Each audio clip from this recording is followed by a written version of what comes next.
اور باوقار لوگ کون ہوتے ہیں؟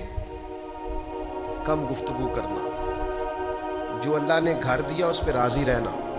بعض لوگوں کا مزاج یہ ہے کہ وفادار ہے، جو اللہ نے دیا اس پر راضی ہے، کوئی ہرس نہیں کوئی۔ اور ایک اور بات بھی، محنتی بندہ وفادار ہوتا ہے، باوقار ہوتا ہے۔ جو فارغ پھرتے ہیں نا دوسروں کے سہارے جیتے، وہ وفادار نہیں ہوتے۔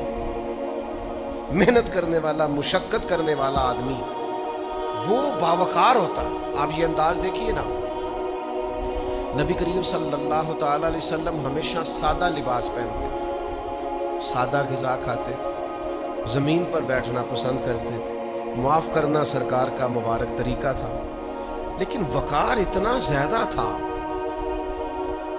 کہ صحابہ فرماتے ہیں کہ روب اتنا تھا سرکار کا کہ جو اچانک دیکھتا تھا نا وہ مرعوب ہو جاتا تھا، اس پر روب طاری ہو جاتا۔ لوگ اچانک دیکھتے تو کانپنے لگتے۔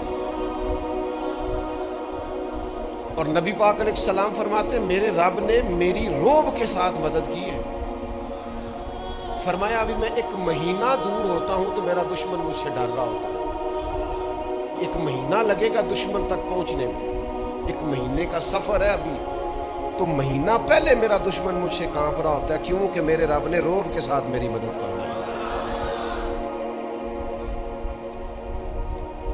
غیر اس طرح ڈرتے تھے، اور اپنوں کا حال یہ تھا، اپنے ادب کرتے تھے۔ ان کی کیفیت کیا تھی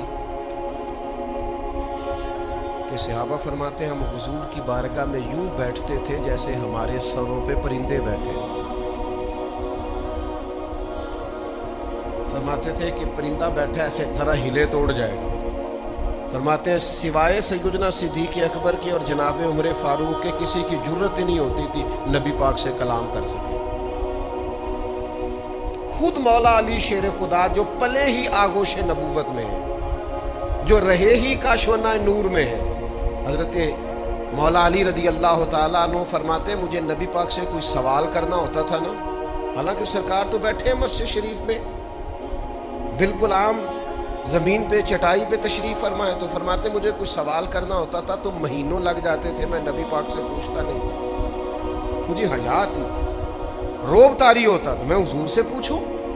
یہ سرکار کا روب دبدبا۔